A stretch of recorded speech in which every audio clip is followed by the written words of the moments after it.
Okay, so what you have in front of you is a selection of 3 different sources from the Talmud.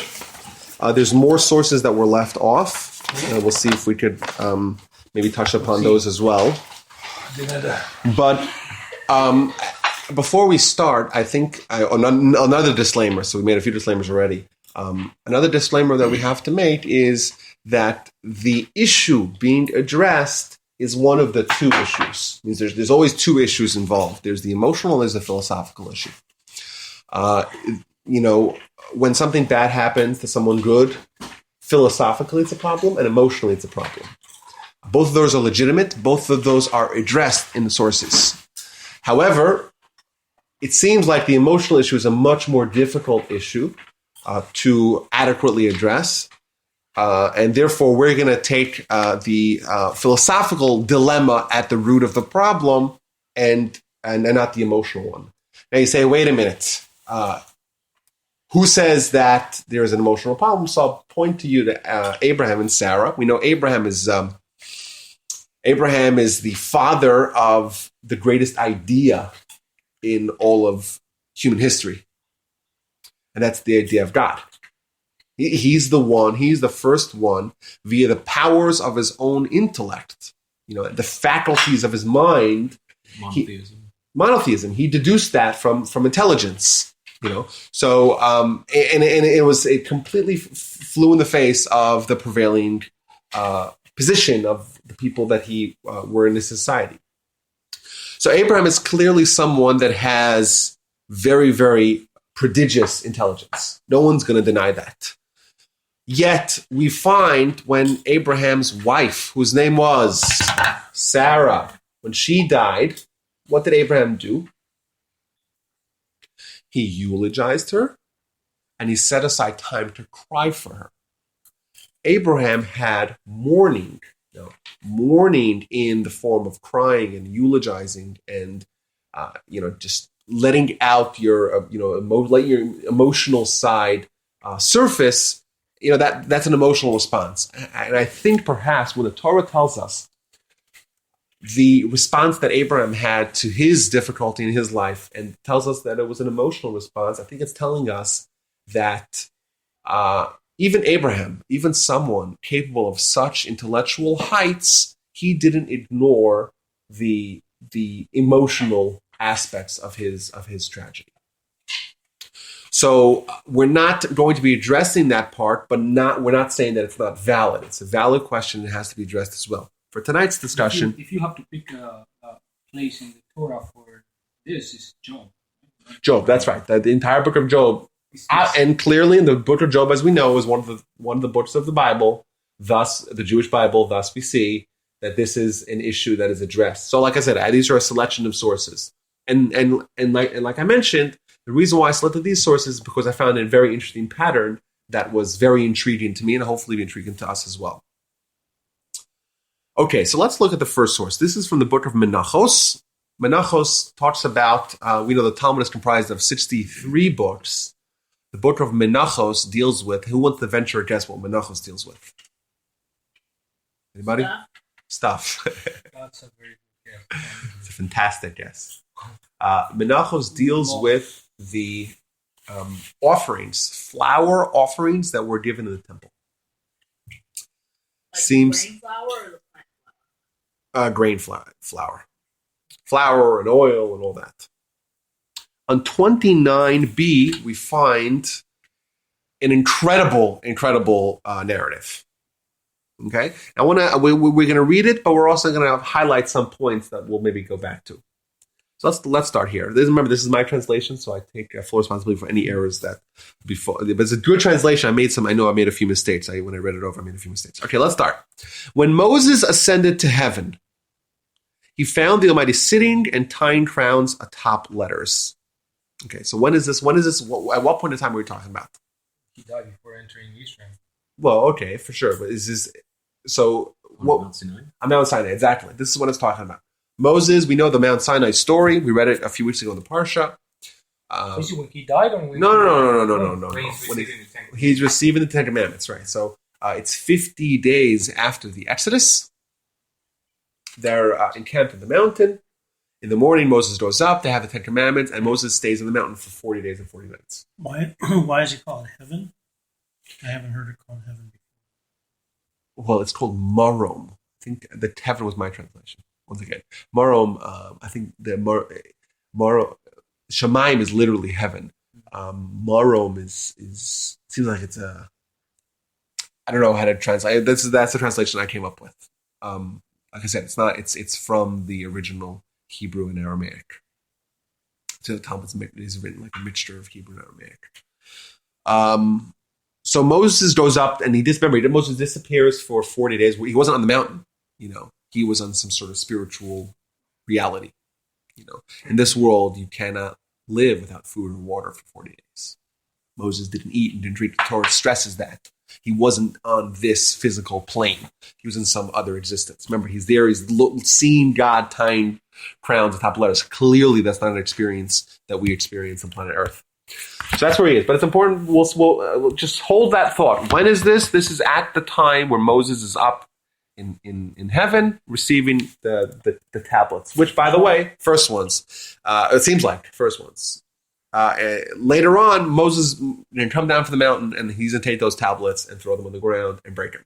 What does it mean, tying crowns on top of that? Okay, good question. There's 6 letters, if you look at a Torah scroll, that have little crowns on top of them. Like a nun. If you look on top of a nun, in the Torah scroll, it has crowns, like a crown on top of the letter. It looks like I had a pen. I can make a picture for you. Anyone here's a pen? No. Just But it's like a sheen on top of the. no, it's not a sheen. It It's looks a like sheen. it's Oh, just- it's a sheen. Like Like a shiny My shin. Yeah. Shin. Sorry. It's not the first time I've had that mistake. I was once in someone's house, and the house had art. Not as much art as it is in this house. I was in a house that had art by some famous artist, Kahana. It's a famous artist, Jewish artist. So, and the guy was showing me, like, you see the sheen. I'm like, looking for some sheen, like, that. Like, we pointed to a shin, like a shin. Shin. It's a sheen. I'm like, to me, like, oh, wow, I don't see it. He's like, no, it's right there. Look. Okay. So Moses sees All God. that to mock my accent. No. Let's talk French. No. So yes. So he sees God tying letters. And when he asks God, it says, "Who's obstructing your way?" That's what it means literally. But what it means is the commentators explain. He's like, why do you need to do that? Like, why do you have to do this? You're delivering this now. You're delivering this Torah to humanity. You don't have to go color up their letters. What's the point of it? So God responds, there is a man who will be in the future after several generations, and his name is Akiva ben Yosef. Akiva, the son of Joseph, and he will derive piles and piles of laws from every tick, every little, just symbol or sign on top of the letter. Rabbi Akiva, the famous Rabbi Akiva that existed at the times of the destruction of the Second Temple, roughly not 1,400 years after this conversation is happening, he's going to derive laws. He's going to see this in the Torah and be able to learn laws from it. So Moses says, show him to me. Let me see. I want to meet this Rabbi Akiva. Straight over, he's going to derive piles upon piles of laws from every little tick on top of the letters? Show him to me. So what does God respond? Go back. He says, go back. And he went and he sat at the end of 8 rows. So Moses is transplanted, is apparated into the future, and he's sitting in the lecture hall of Rabbi Akiva. And he did not know what they were saying. And he became dejected. So Rabbi Akiva is giving a lecture. Moses is all the way at the back. There's 8 rows. By the way, each little line in this Talmud is discussed at great length by the commentators. What's the 8 rows? What's the meaning? Why was Moses sitting in the back? How does this whole thing work? We're trying to get to the end of this, but just it's the picture here is a very vivid picture here. So Moses is sitting all the way in the back. He doesn't understand what Rabbi Akiva is saying. He gets upset. When Rabbi Akiva arrived at a certain matter, his students questioned from where do you know this law? So Rabbi Akiva said a law and says, wait a minute, where's the source? How do you know? Where in the Torah does it say this? He said to them, it is a law to Moses from Sinai. This is just a law from Moses from Mount Sinai. So Moses hears his name, and then when his son, he gets happy. So Moses is placated. Moses is happy. Okay, fine. This is still something to do with me. Okay, he returns. So now Moses comes back to God and says to him, Master of the world, you have a man. Sorry, it's just say you have a man such as this, and you give the Torah via me. Why don't you give the Torah through Rabbi Akiva? Why am I the one who's going to be the conduit, the channel, the person who's going to deliver the Torah from God to the Jewish people? Let it be Rabbi Akiva. Look at just the tremendous scope of his scholarship. The great person. Give the Torah through him. What does God respond? He says, silence, so it was deemed in my mind. God does not respond. He says, be quiet, don't ask questions. Shtok, that's what it says in Hebrew. If you know Hebrew, if you want to tell a kid to cover your ears, but you want to tell someone to shut up, you say shtok, be quiet, silence. That's what the verse said. It was saying. That's what it says in the Talmud. God says, Moses, shtok, be quiet, don't silence. So it was deemed in my mind. This is the way I think. This is the decision I made. Fine. Now Moses asked another question. Master of the world, you showed me his Torah. Now show me his reward. Rabbi Akiva, his Torah, just piles and piles of laws he's deriving from every little tick on top of the letters. I want to see what his reward looks. What does the reward look like for someone like Rabbi Akiva? So God says, go back. And he went and he saw that they were flaying his skin with combs. Didn't he get executed? That's right. Rabbi Akiva was killed in the year 136 during the time of the Shmad. Under the rule of the Jews were under the rule of Hadrian. Israel was under the rule of Hadrian. And Hadrian made a very restrictive decrees against the Jewish life and practice. For example, he said if someone teaches Torah, they get executed. If someone gives their child a circumcision, the mother and the child would both be thrown off a cliff. If someone keeps Shabbat, they'll be executed. Very, very restrictive practices. That led to the Bar Kokhba rebellion in the year 132 of the Common Era. We know Bar Kokhba, that rebellion lasted for 3 years, but it's the only time in the entire period of Pax Romana where the Romans basically controlled everything, where the Romans were kicked out. It lasted for 3 years, and then they came back with a vengeance, and that's when the slaughter of Beitar happened. If you learn more about that, read about it. Very, very devastating brutality was brought upon those Jews. And then afterwards, he made a shmad and systematically executed all the great rabbis, one of them being Rabbi Akiva. And he was executed by having his skin flayed, which is not a good way to go, from all accounts. Is this the same Rabbi Akiva that his students went in the cave and died? Or is that something different? No, you mixed up two stories. No, that's the third thing. There's three things around here. The Bar Kokhba caves are in Qumran, where they found the Dead Sea Scrolls. The cave you're talking about is Rabbi Shimon Bar Yochai, who lived in a cave. No, he's talking about the 24,000 students. 24,000 students. Yeah. Right. No caves involved. I thought it ended, they went into something. Rabbi Shimon was one of the last of those students. How did they determine when the thing was going to stop? Didn't they go into a cave and then it came out alive? They kept on doing that every day or something. Maybe. You don't know what I'm talking about. I don't know what you're talking about. No, there might be some measures like that. Either way, that's the famous Rabbi Akiva. So all his students passed away then. Besides for 5. Besides for 5. Either way. So that's a great ending. I mean, that's horrible. Right? It's terrible. I mean, his terrible. students die, he dies. And that's he's his reward. Well, okay, so there's a lot of questions we have to ask when we... Is this commentary or is this in the Torah? This is the Talmud. This is the Talmud. Commentary. This was called the Oral Torah. But if I'm saying this goes back almost 2,000 years. This is not like something that was written recently. What's the day when the students stopped dying? Lag BaOmer. 33rd day of the Omer. Okay, so Moses... let's get back to the sources here, okay? Moses... No, not to say that diversions of the sources are not good. I like that. Let's try to go back here because there's some major problems, and I think Ben mentioned to them. Moses asked God, "You showed me his Torah, now show me his reward." What does he get shown?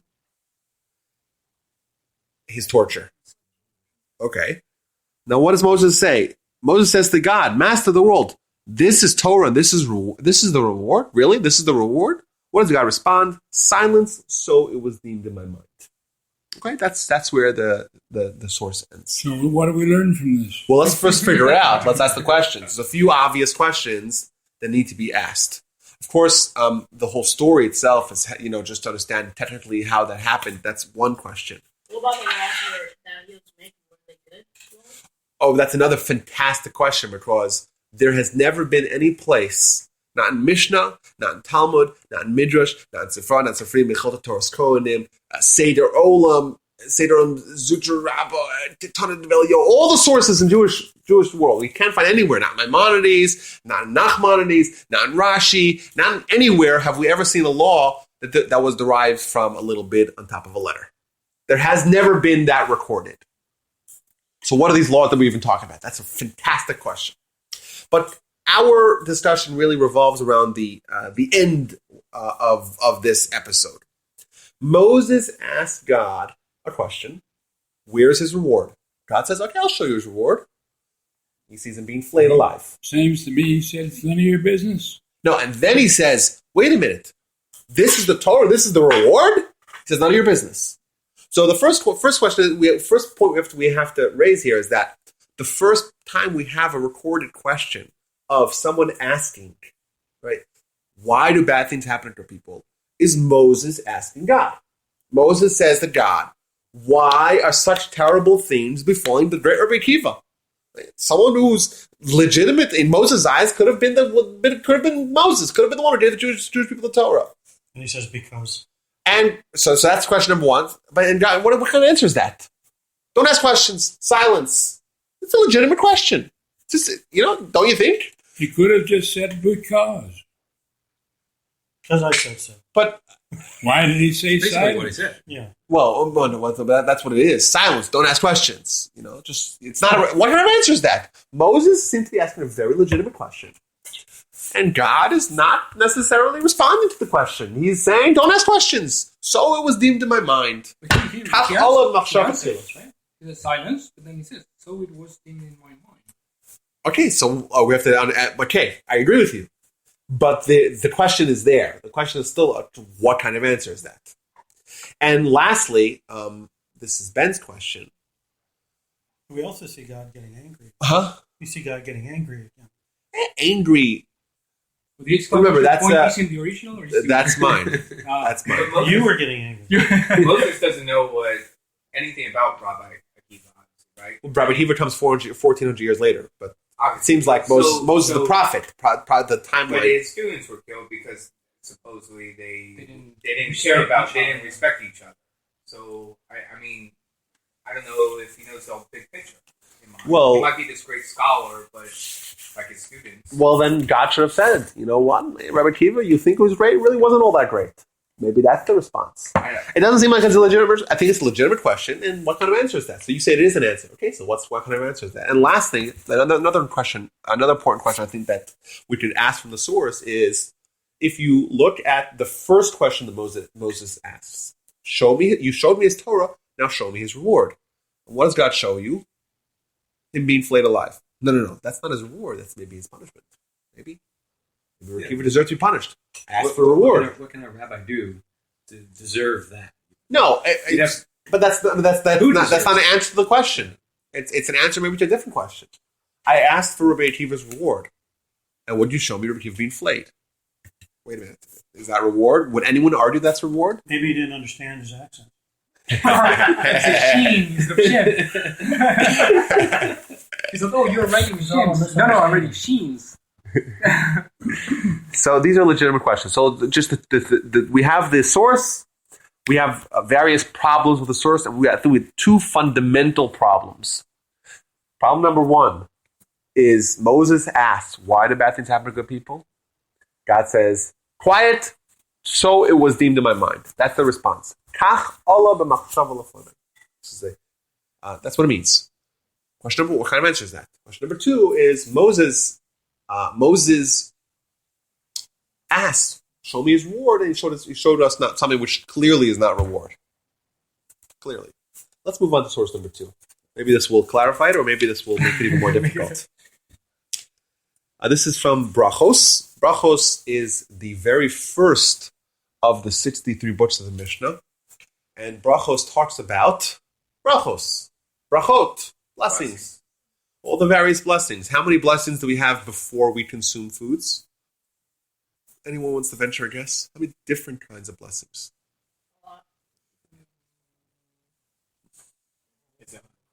Huh? No, it's 7. 6. Very close. We have blessings for fruits, for vegetables. 1, 2. Bread, hamotzi. Wine, ber gafen. What's the remember saying? Dairy. Shahakol. What's that? And mezonot. Okay, so we have borei pri hadama for vegetables, borei pri ha'etz for trees, right? For fruits. Hamotzi, we all know the hamotzi for bread only exclusively. Borei pri hagafen for wine. Borei mine mezonot for all kinds of grain-based foods that are not bread, and included with that would be like rice and stuff like that. And lastly, Is gluten included in that? huh? Is gluten included in that? Isn't gluten part of the grain? So if you eat straight up gluten, And we give a blessing for that? I think so. So if it's gluten free, No, it's still grain. I think gluten is part of the kernel. It's gluten, starch, make flour. Gluten is part of the wheat kernel, part of the nucleus of the right. Anyhow, and the last one is shahakol. Shahakol is for drinks, for eggs, for milk, for anything which is not of the aforementioned. So, poultry, fish, meat, all that is shahakol. So that's the book of Brachos. That's what it talks about. And in it, we have once again another dialogue asking the same question: what about things happen to good people? And who's part of this dialogue? Who wants to guess? Anyone did not read the source yet. Wants to guess? Who are the two sides of the dialogue? You know what it is? It's Moses And God. and God. And the first question we have to ask is, wait a minute. This question was asked before. Now we know when this was asked, right? The first one was asked when Moses goes up to heaven. Let's see if we can figure out from the context when the next one was asked. And Rabbi Yochanan said the name of Rabbi Yossi. So that's it's attributed. The Talmud always attributes the lesson to who taught it. 3 things Moses asked from the Almighty, and He gave him. So there's 3 questions Moses asked to God, and God responded. So I took out, if you notice the 3 guys, I took out a little bit because I only wanted to pull the things that are pertinent to us, our discussion. And he asked to know the ways of God, and God responded to him.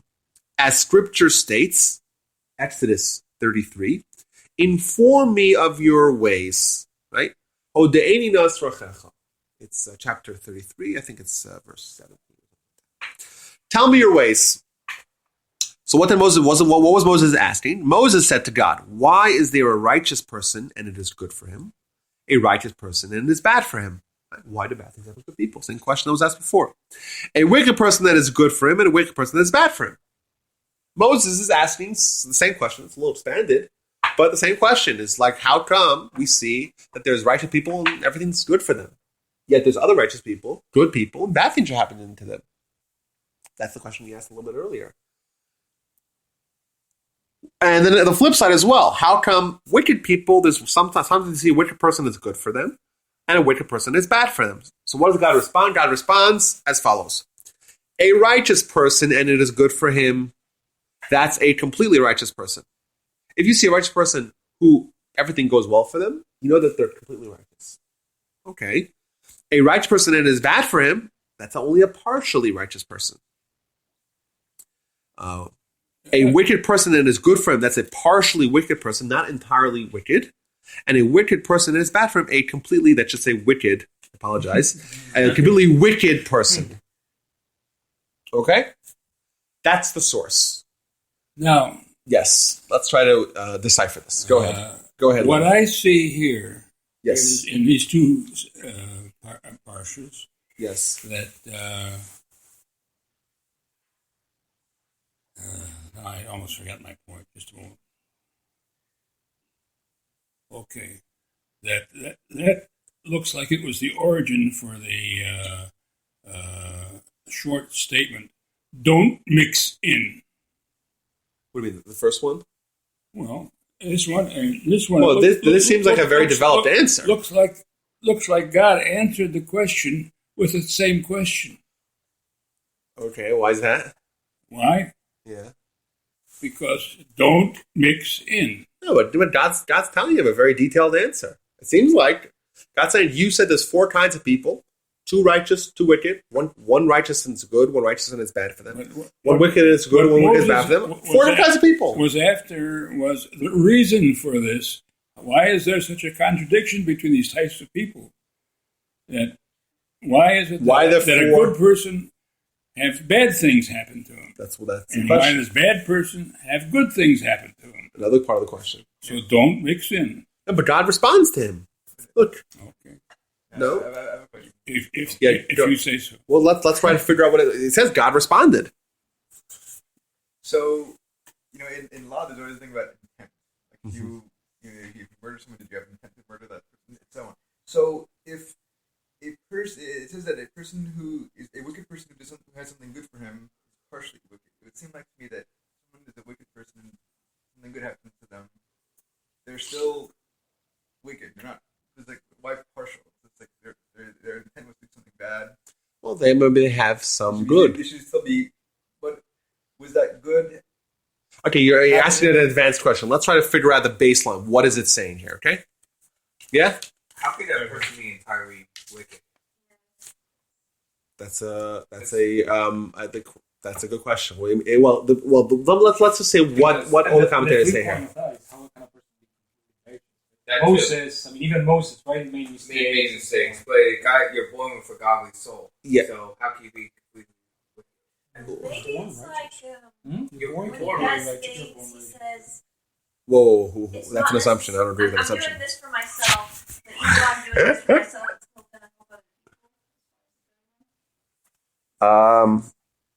people. Which one of those 3? I'm sorry. A wicked person and Yes, that's a partially wicked person, so not completely wicked.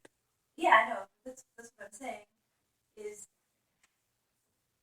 he might do the same actions as a righteous person, but for him it's for himself. So you're saying it's about intent. It's not. Yeah. So I don't want to try to qualify what made someone. I'll just say what all the commentators explain this in the same vein. No. This is there's almost no one's treating this with any ambiguity. What it seems to be saying here. Let's expand this. Well, what does this mean? Now, this means as follows. If you accept, this is the way I like to explain it. If you accept the premise of God, right? What are you really accepting? You're accepting as follows. You're accepting the fact that this was all by design, right? And also there's purpose. All right? That's what you're accepting. Because if God did this all, there must be a reason for it. Right? And the fact that our actions, we have choice in the matter, right? Therefore, our actions have to have consequences, because if they don't have consequences, then it doesn't matter. God wants it to matter. So therefore, the second you accept the idea of God, you accept that there has to be purpose. Thus, our actions, if they're good, there is a positive. It's God cares about it, and if they're bad, then God, is upset about that. And there's consequences for good and bad. So this is Maimonides does this mathematics. Says if you accept God, you have to accept the idea of reward and punishment, right? Because otherwise, God cannot exist in a world where, like, the proverbial Hitler and Mother Teresa are in the same place. It can't be, right? If God's keeping an account, it's got to be that things are balanced. It's got to be that if you do good, well, then God recognizes that. God notices that. God doesn't ignore that. Right? It has meaning. There's purpose. If God, if you don't, if you do bad, well, that also has meaning. It also has purpose and has repercussions. That is a baseline for understanding, for accepting if you accept God. Now, where is this accounting? We know that Hitler, there's no way that Hitler paid for his evil in this world. He killed himself, but he also killed, along with that, 6 million Jews and 55 million people in total. There's one man responsible. Literally, there's one man responsible. It's the argument that the Greek philosophical argument that history happens in trends that are bound to happen and are inevitable. It's clearly disproven by the Holocaust and the World War II. Just this traumatic, catastrophic event is the work of one man. Is there any way that in this world, right, there could be an accounting for it? Absolutely not. There's no way. Thus, if we accept the idea of God, by definition, we accept that there has to be some other place where reward and punishment is dispensed. That's the mathematics. Now, the Torah itself talks about this in multiple places. Multiple places it talks about this existence of some other world. As to the details, we don't really know so much. In fact, Maimonides has a treatise on reward and punishment, and he brings down 5 different opinions as to what this means, or where this place is, and how is it reflected. And now he comes up with he says he lays it down as Maimonides does. He tells you what he thinks, and that kind of silences. And after that, kind of silenced any no one argues on Maimonides with regards to philosophy. Nobody. By the way, if you can get your hands on that, I saw some decent translations of it in English. Maimonides' treatise on reward and punishment. It's a fantastic read. Fantastic. Very interesting. Very, you see how he builds the issue, and it's just incredible. So we have this idea of reward and punishment, and we also have the idea of an alternative world where reward and punishment is meted out. Now, that's point number 1. Point number 2 is what I call the peso dollar exchange rate point. If I stop you guys while you're driving, 77 miles an hour, I say, listen, I'm going to give you a ticket, 100. But you have the option of paying pesos or dollars. I don't know what the exchange rate is, but I think we would all choose to pay in pesos, right? But why? Because it's worth less. If someone told you, you're going to pay 100 rupees. Okay, it's 4 cents. I'll take it. If right. So the point number 2 is that everything in this other world, my mind calls it a spiritual world, a world of soul, is expanded. Right? Olam haba. Goes on the line. It's very good. That's what's called Olam haba. And that is the dollars. Therefore, everyone, if someone is completely righteous, let's say someone never did a single sin, has nothing to account for, well, then he has a great in this world and next world. The righteous person who's bad for him in this world, partially righteous person. What does it mean partially righteous? Partially righteous, but not completely righteous. Therefore, there's something that he has to get accounted for. Where is he going to get this accounted for? In this world. In this world. That's the answer. As opposed to, and the wicked person, if someone's entirely wicked, well, then he gets it in this world and next world. Yeah, if someone does only wicked, which is not possible, really. But what about someone who's a collection? Some good and a lot of evil. Well, you have to have an accounting for your good. You have to be, because remember, God's fair even to the wicked people. It has to be like that. Otherwise, you can't accept the idea of God. There has to be an accounting. There has to be meaning and purpose behind everyone's actions. Thus, even someone who's wicked, if they do anything that's good, they have to get that paid. Where do they get that paid? In pesos. Where? In pesos. In this world. In this world. Therefore, What about the punishment?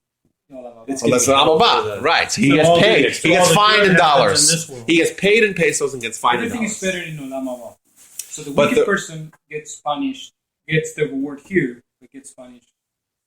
Right. So he gets paid in pesos. Partially Partially righteous person gets the bad thing here. So he The doesn't good get. thing So he there. doesn't get the punishment in the world to come, which would be worse. That's what it's saying. Now, if you look at source number 3, this is an example of this. where the Talmud assumes this to be true. This is from Sanhedrin. Sanhedrin is the book of jurisprudence. It talks about laws and how do you assemble a court and what kind of courts you need for what kind of the civil law, there's criminal law, and then there's national law, and who's a good judge and who's a good witness and how to interrogate the witnesses and what kind of methods of execution does a court have in during a time where execution was, et cetera, et cetera. So it tells the story of Rabbi Eliezer. Rabbi Eliezer was the rabbi, the teacher of Rabbi Akiva. So when Rabbi Eliezer was sick, his students came to visit him. Oh, your rabbi's sick? You go visit him. And what Rabbi Eliezer said, there's a great fury in this world, which means that he's being punished terribly. He was suffering from a very terrible illness, and he was telling them that his God has punished me. There's so much fury in this world. The students began to cry. You see your teacher, the great scholar Rabbi Eliezer, he's writhing in pain. They start crying. What does Rabbi Akiva do? He starts laughing. So they say to him, dude, you're laughing? What's going on with you? What's wrong with you? Why are you laughing? So he says back to them, well, why are you guys crying? So they said to him, is it possible that a Torah scroll is in pain and we will not cry? You see Rabbi Eliezer, he's just Torah, straight up Torah. And he's suffering. How can we not cry? So he said to them, that is precisely why I'm laughing. Why? For all the time I saw our teacher's wine not ferment, his flax not smitten, and his oil not spoil, I said, perhaps God forbid, our teacher received his reward in this world. Now that I see him in pain, I'm happy. I'm happy that Rabbi Eliezer, he also was partially righteous. Therefore, I never saw in my life anything wrong happening to him. He never got a single bit of punishment. Never. Now he got a little bit, I know for sure that his portion of the world to come is intact. I'm delighted. And the Gemara there continues, by the way, by saying that, the Gemara continues there by saying that Rabbi Eliezer says to him, wait a minute, I sinned? So he says, yeah, you sinned. In fact, you taught us, Ein tzaddik ba'aretz asher ya'aseh tov v'lo yechta. There's no righteous person in the world who does good and doesn't sin. Therefore, you yourself said that everyone sins, and you sin, and you have to pay for that. And we're so delighted, I'm laughing, I'm delighted that you got the pain in this world. So that's the idea. It seems like source number 2 and 3 explain to us a philosophy, an attitude as to why bad things happen to good people. The answer is punishment. Punishment for what? For misdeeds. What misdeeds? You're a righteous person. Well, you're only partially righteous. You're not completely righteous. Right? If you're completely righteous, nothing bad would ever happen to you. But you're partially righteous. You have some things you need to be held accountable for. And therefore, you get punished. And it's a good thing for you to get punished in this world. That's the idea. Still doesn't account for the Holocaust. But it's a good question. Doesn't account for Holocaust, doesn't account for children. For being flayed alive. Okay, yes. So because in the Holocaust, you had some who were tortured over long periods of time, and there were others who were shot dead. Well, yeah, but that itself is not enough of a question to bother me. You could have asked a better question. I could have. Yeah. I chose not to. So I'll ask you an even better question. It seems, if you look at the Holocaust, it's clearly a national event, basically. It's not individual. This is clearly talking about the individual who's suffering, the righteous individual who's suffering. What yours is really, I have suffering. Yes, it was a national punishment. How national punishment? That's a separate question. Remember this. I wrote down 8 different kinds of elements, aspects of this question. We're dealing with one of them. Why do bad things happen to good people, individuals? There's a national element. There's the question of sometimes you see a theme in Jewish sources where we talk about someone getting punished, but just as a means to spur them to repent. I made a list of 8 themes. I'm trying to remember what I wrote. I haven't written down, so I'm going to check them. So yes, children. That's another one. Like you see, child doesn't do anything. Small child. Not old enough to do any evil. Like we know, a child doesn't get. You don't start being held accountable for your actions until you're bar mitzvah. So if you see tragedy befalling, it's terrible. It's a good question. Also, it's addressed by the sources, but that's a different question than what we're asking today. Also, the collective punishment. That's a good question. For me, it's all individual. I mean, the guy that somebody's doing medical experimentation, you cannot tell him, no, this is not an individual thing. Don't complain. It's a national thing. Yeah. So It's the question is very personal. It's very personal for him. I mean, suffering is very personal. I agree with that, but I would say if you talk about the Holocaust, we have to address it in different terms than. Now, I want to just let me zoom out and tell you why I'm saying what I'm saying. The Talmud elsewhere talks about the great, horrible misfortune that befalls someone who sticks his hand into his pocket and wants to pull out a nickel and instead pulls out a dime. Terrible! What suffering! Obviously, I'm being facetious, right? But the Talmud talks about that. Jew, I can understand. What the Talmud is saying is that the fact that bad things happen to good people, it's not necessarily something so, existential to illness or tragedy or, it seems, even philosophically, if someone says, hey, let me pull out a nickel, it's like, oh, no, that's not a nickel, it's this pocket. Well, that's a little bit of a frustration. It's not very big, obviously. But philosophically, you have the same question. It doesn't matter. The scale doesn't matter philosophically. If there's a problem, if there's a conflict between a righteous God who does only good and some sort of injustice, some sort of bad, it doesn't matter if it's just frustration of stubbing your toe or reaching out for a quarter or something terrible. So are you saying that in God's eyes, the Holocaust... No, I didn't say that. I was saying that philosophically, the problem of the Holocaust and the problem of someone stubbing their toe are both real problems. Of course, you can't compare them. I'm not trying to say that. This is where you go awry, by the way. This is what we meant, by the way. This discussion is exactly what I meant when I gave that disclaimer at the beginning that this could go bad. Of course not. No one could say that. Yeah, that was not my intention. My point is that even something as trivial as any form of misfortune, right? If God's in control, well, you have the same question. That's my point. So yes, I think that something that's national can be classified a little bit differently because their sources talk about how, let's say, exile. Exile is national.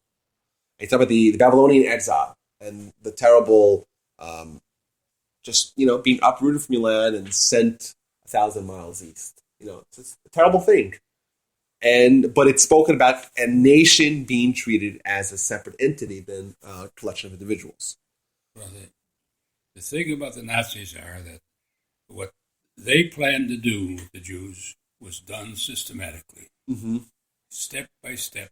In the year 1923, a man in a prison in Germany named Adolf Hitler wrote this book, Mein Kampf, which was published in many, many different languages and turned out to be, once he came into power, the handbook for the way the various people, Jews, Gypsies, Romans, the Roman Gypsies, and so forth, were to be treated and gotten rid of.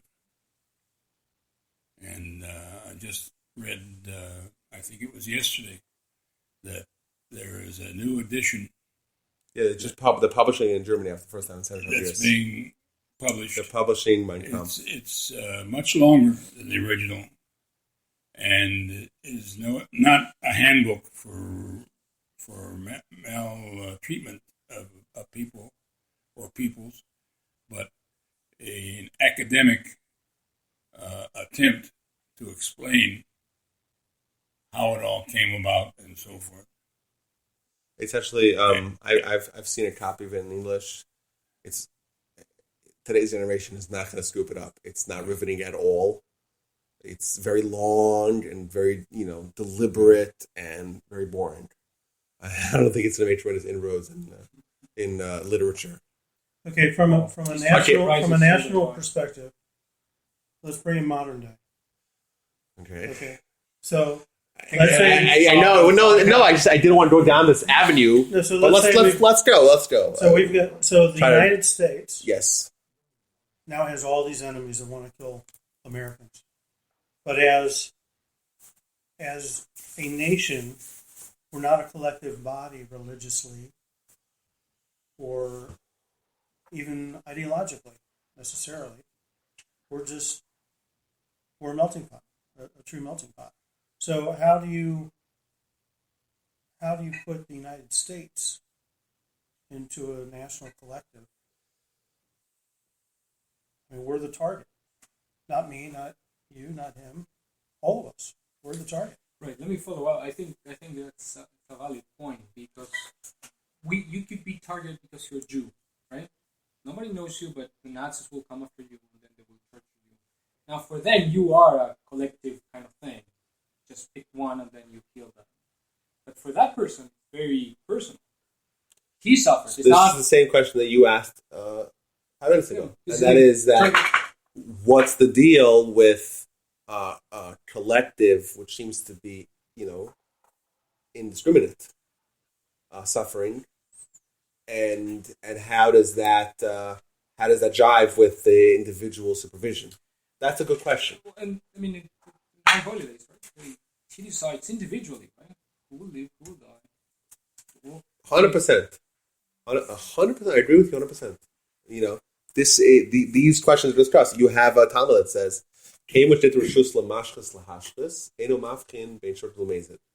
which means once there is permission granted to the decimator to destroy, he doesn't distinguish between righteous and wicked. This is obviously these are big philosophical problems.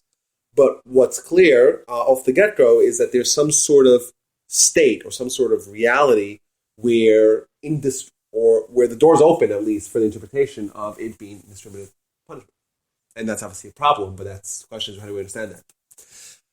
I don't think that's what it's talking about. And here's some individuals. It's saying Rabbi Akiva, why is he suffering? And why is just the generic question, Moses says to God, righteous person, why bad things have been happening to good people? And talking about the individual. I do believe that there's but like I said, the fact that they're not treated as individuals, we have the Talmud talking about the minister, Sarosh Esav, the minister of Esav, where every nation has their own minister.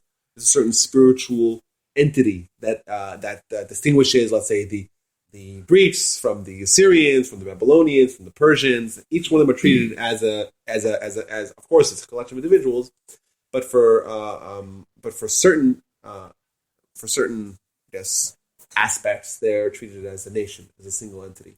Our nation, the Jewish people, we're described in many places in Jewish literature as a single entity. It says that if you do revenge, what's revenge like? It says it gives a great illustration. It says some guys are taking a sickle. We don't know what a sickle is because we didn't grow up in the farm. But a sickle is this really sharp. A shekel, exactly. I hate to have a weird list, but pronunciation. You foreigners. So a sickle is this knife that is used to cut grain. So it says that this guy was cutting grain with his right arm, and his you have a sickle? Yeah, awesome. With two hands, that's a scythe. Oh, okay. The sickle is one hand where you grab and do that. Yeah. So it's and then you wrap it around and you do like that, right? The Russian flag has. Yes, exactly. Sickle and hammer. So the sickle, a guy is using a sickle and he's cutting grain and he cuts off his right hand. His right hand cuts off his left hand. Left hand's on the floor, terrible. Left hand goes, picks up the sickle and cuts off the right hand. Is revenge. That's for revenge. That's how in Jewish literature revenge is described, because it's you're one entity. The entire nation is one entity. So, it's terrible disaster, something bad happened to you. Well, you're going to do something bad, which would make it even worse. I think only the power of a Jewish wife would be able to do something.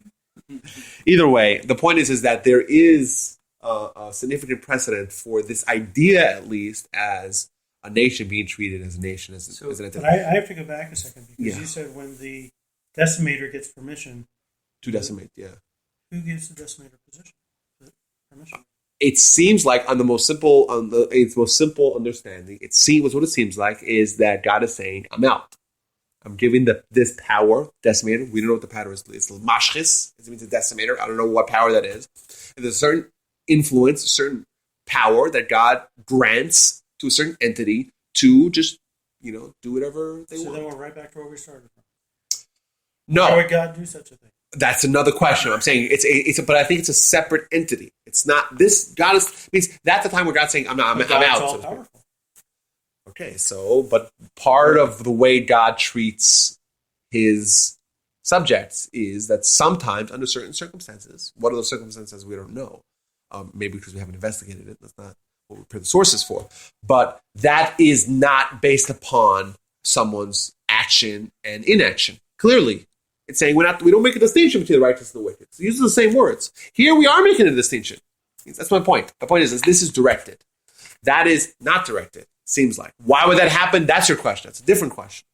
But the fact that it's different is by design, and that says it itself. It doesn't make a distinction between between righteous and the wicked. Here it does make a distinction. Clearly, it makes the distinction.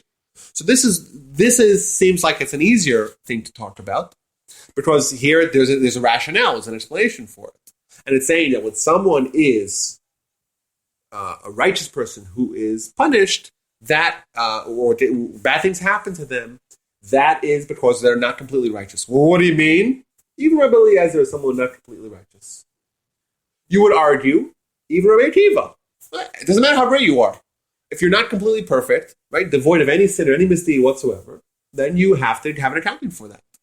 And where do you want that accounting in this world? Yes. Is there any more discussion on that, the disparity on the value, so to speak? You're saying pesos and dollars, but in the frame of reference, from this world or that world, what if the difference in that value, so to speak, is like the difference between a grain of sand and a diamond, not a peso and a dollar? I think it's a lot more than that. So when we look at something and go, well, he stubbed his toe and he got skinned alive, I mean, you can't compare the two, but if you're in the other world, you look at it from that frame of reference, and it's like, well, it was 1 grain of sand or 5 grains of sand. It's like, right. That's what I'm saying. The Holocaust is like stubbing your toe to God.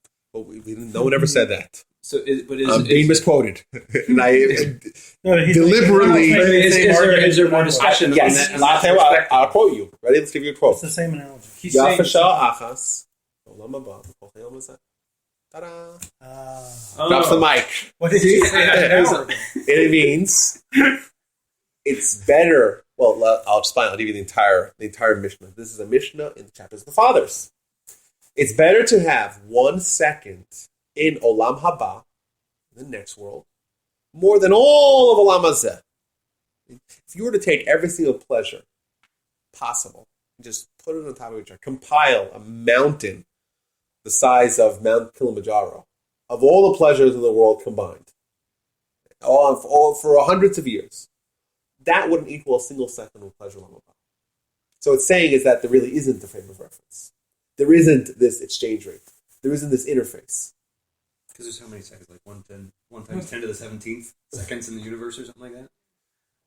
Well, it depends on the theory, but about right. Well, they just shaved 1.6 billion years off the it went from 15.4 to 13.8. So that number changed dramatically, or it didn't. No, it didn't. Yeah. It changed dramatically in the 60s when scientists believed that there was no beginning. That's right.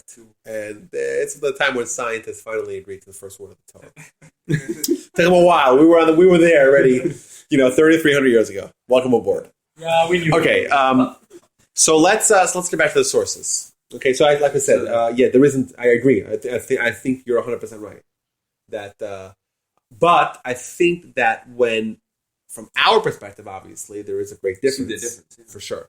We're so zoomed in, obviously. Let's try to ask a few more questions, Jeff. Go ahead. So, I think the original question was, why do bad things happen to good people? And when that, to me, that question... I know. I think to just to prevent myself here for any further attacks, I would say, what is this theme from these sources as to answer this, deep and troubling question? Yes. And I believe there's other answers. Like I said, there's other sources that were not quoted. Yes, but so if the way the question, why do bad things happen to good people? To me, I infer from that bad things don't necessarily happen to bad people. Who said that? No, That's a narrow question. Like we said, but the question was expanded. If the police arrest somebody on suspicion of committing a possible crime, and the person says, "I plead the fifth," that doesn't mean. I mean, they're not saying anything, so that means they either committed it. They either committed the crime or they didn't commit it. But there's a good chance they might have possibly committed the crime, because I mean, if you didn't commit the crime, you should. So what's your point? My point is that by not saying that by not saying bad things happen to bad people, that I mean, it just seems like to me that if you By not saying what? by not saying bad things happen to bad people. Mm-hmm. So I mean, I don't know. I guess it's like it seems like. How do I say this? The question is based upon a certain framework. Let's just build this out here. Like we have a bunch of engineers here, right? I'll just can I skip it to my Yes, go ahead. My next part of the question is that when you say Rabbi Eliezer in general he might have been a good person, but he was sick because he was being punished for something else that he'd done. So that's what the Talmud says. Yes, that's right. Yes. So I guess this goes back to maybe scale or whatever. Is that if okay, I had this perfect word in my head. If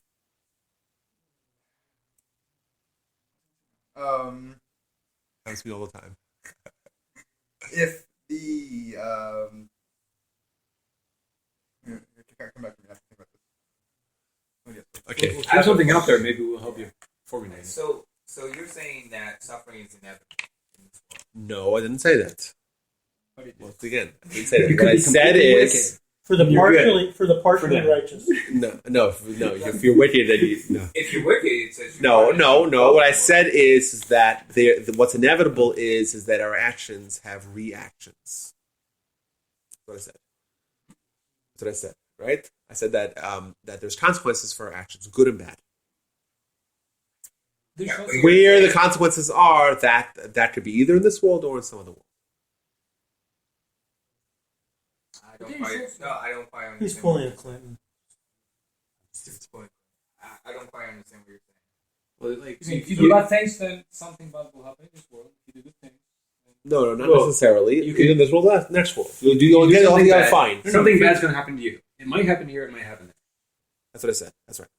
Depends. If you're If you're generally righteous, it'll happen here probably. Right? If The you're bad thing. So you can get it over. if you're generally wicked, it'll probably happen some other place. And you would rather be righteous than have it here. That's what I said. Let's yes, go ahead. No, I'm gonna give an example that might hopefully get my question point. So let's say you have two employees.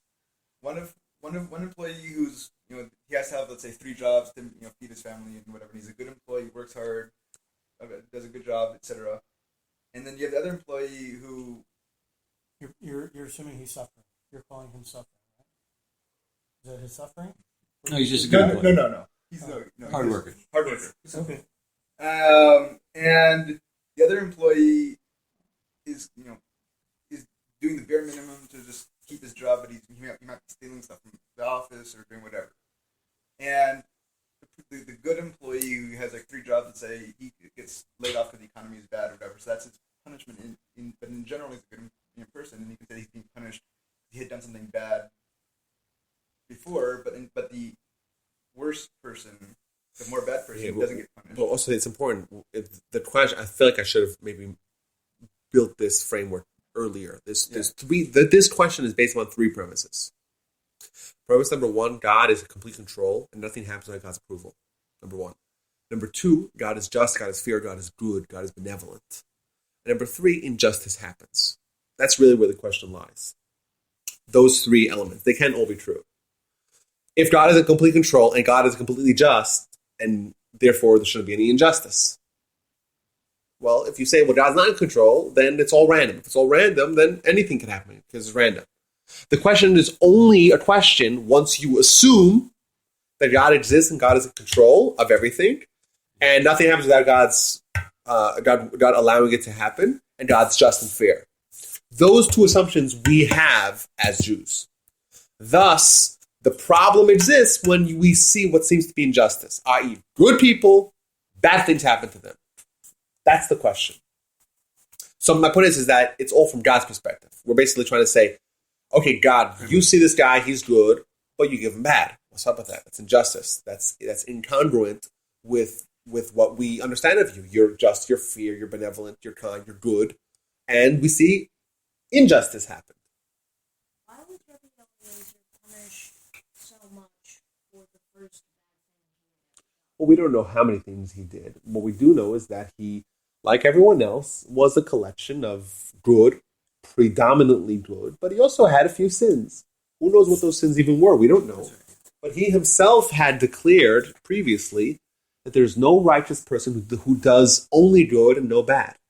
Thus, everyone, even the great leaders, the greatest people that have ever lived, Moses, greatest person has ever lived, Abraham, these are all people that have made mistakes as well. So thus, there has to be, by the laws, the way the Almighty set it up, is that there has to be a certain repercussions for that. So what the extent of his misdeeds or what the nature of his misdeeds were, we don't know, but we do know that there was some misdeeds, yes. What if by punishing him, you were causing him to feel life is unfair and then become bad? So by punishing him in this life, you would, because he was really good. So we do see some examples of that. We see stories where people, as a result of what they see and deem to be unjust, they make that choice. But remember, there's lots of things in the world that are going to make people make bad decisions. The world is literally a temptation pot where the Almighty throws us in, and we're constantly being faced with decisions, and there are things that are pulling us away from God and away from morality and away from justice. So that's not unique. Of course, it is going to be a challenge. If someone says, oh gosh, how'd this happen? Where's God? Right? That essentially is another opportunity for them to choose. Just like when someone is in a situation where, they're, a married man, and they're in a situation where they're presented with maybe opportunity to be a little bit, too friendly with someone else. Huh? To think outside. Yeah. Sorry, just woke up. Yeah. So, but where does that come from? Someone can go astray. Of course, someone could go astray, because that's what life is. Life is this, is this sandbox where man is being. This is Lutzato. First page of Lutzato is that we're put in a world and we're thrown curveballs. Everything is trying to push us away from God, push us away towards immorality, and we have to fend them off. We have to win. That's what the great person is someone who wins the majority of his battles, or maybe even all of his battles. So, the way these three things that cannot live together. There are two that can live together, but the third one can't. Yes, either one you could. If you get rid of any one of those three premises, you're there's good only to one go. Injustice in the world, right? That's the Right. only one that. Right. cannot Remember, live at the together. beginning, we talked about this woman who asked the rabbi where was God in the Holocaust. He said, well, God wasn't there. So what he did is got rid of the first one. He says, well, God's not in control, or not control all the time. Correct. This is the Right. this So is- this one is of where those the- three this is cannot where be true. This That's is where right. the leap of faith. That either you believe the first two, and then you say, I don't know the meaning of injustice, or I have a wrong. Or it's not a leap. The question is what could you understand? Right. If you assume the first two, Right. then you say, Then the my third one definition- has my to be definition of right. injustice is wrong. That's right. What I perceive as injustice. That's right. Or And- you take the leap of faith and said, this is injustice. And the Talmud gives you somewhat of a framework to understand that. It's not Yeah. injustice. It's just the ramifications for their misdeeds, and it's very good for them to pay in pesos. Correct. This is where you in Argentina they have this system. This is where you jump, right? So they pay in rubles. Rupees. Max is thousands rupees. in Paying law. In Bangladesh. That's a very Jewish thing. Zimbabwean dollars. No, but this is Like, defense, right? Where you Hundreds jump- of trillions of dollars doesn't buy you a cup of coffee Where? in Zimbabwe. Hundreds of trillions of dollars doesn't buy you anything. Such inflation. Anyhow, sorry. What were you saying? So No, this is where you stand. Either you stand on the first two or the other. You say you can. right. So this is explaining why that's not injustice. I want to bring this full circle. I have a question. Yes, Yeah, go I ahead. wanna- Go ahead. So in Brachot Yes. 7a, they Yes. mentioned 4 types of people. Yes. Two of them are imaginary. Tour. Well, Righteous. theoretically, yes. Oh no! In practice, theoretically, they're Well, real. we do have In practice, at least a few people that there's no account of them ever sinning. Right? The Talmud said there's 4 people that never sinned. So yes, I'm saying theoretically. I think it's one of them was Amram, the father of Moses. One of them was one of King David's kids. One of them was Benjamin. Maybe. There's a few of them. I don't remember that. Those are the 3. Maybe that was the 4th. So yes, it's a short list, but for all practical reasons, Is it really? yes. Arba shalom chatu. I didn't know. Yeah. Well, there you go. I didn't know there were- You came and you learned something. That's So, what I if came. you have completely righteous, are there any accounting of completely wicked? Come on.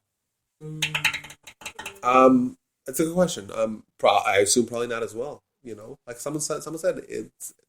Someone said we all come here as being pure. Goliath? I would say Aman. No, but the truth is that every human has a soul, a totally spiritual soul. So to find someone who never, ever has that soul influence any of their actions is probably very far fetched. Haman was not completely wicked. I mean, he was very He's a loyal nice to guy. I mean, he was loyal to his Whatever, people. you're right. So let's assume that 2 of them are most likely irrelevant. no. If you mention that there are three, where are the sources that they say that these 3 people, 4 people. 4 people were? We could Google it if you have. No, but it's Talmud. Where is it? Oh yeah, Is it a Talmud? it's either Talmud, it's one of the midrashs. It's in an established source. It's not. You're dubious about it. Is that right? Well, I mean, the fact that we have these things is what allows us to go higher and so on. I mean, that we have to overcome sin. Yeah, but to overcome sin is a good thing. That's a mitzvah. That's what I'm saying. I mean, somebody that is so high spiritually that doesn't have any kind of thing to overcome. Who says no, everyone to overcome? They have things to overcome, but they constantly they're successful in every one of their battles. Right, but I mean, the big redemption of Exodus was because we were there that you actually. But that's remember, That you go through the pain. Yeah, so but I agree. Practically, it's only 2 of them are really relevant. I would agree 100%. I have 2 questions. One question is I'm not that familiar with. I guess your check and balance with that the next world. Yes. What is that? How does it describe? Because you mentioned. I'll tell you how Maimonides describes it. Because you mentioned a finite time, so you're like up there like 1 second for a lifetime over here. So is it a time So that you're up there, there's a few descriptions. For example, this is back to Charti Brachos. Olam haba, there's no achila, no shtia. El tzadikim v'rashem b'rashem. Which means in Olam haba, what is called the next world, there's no eating, there's no drinking, there's no conjugal activities. It's just righteous people sitting and righteous people sitting with their crowns on their heads and basking in the glory of God. That's one description. Maimonides calls it the Olam HaNeshamot. No, that's a very Olam HaNeshamot, which means the Playing world Minecraft. of souls. There's no body.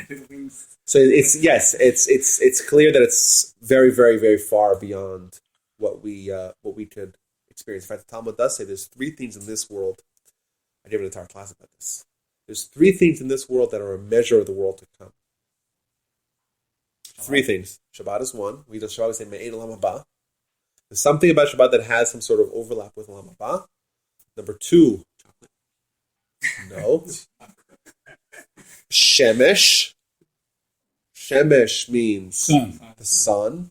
And the last thing is removing one's bowels. When I read this Talmud, this is in Brachos 57b. 57b. It's all it says. Shlosham Abba, and once again, as a Talmud, the Talmud takes its lessons and buries it very, very, very deep beyond the veneer, the exterior, the surface. I spent literally months trying to understand this Talmud, and I have a whole class when we could do this class once of what is up with this Talmud. What is going on? What's Olam Haba? And what? Yes, go ahead.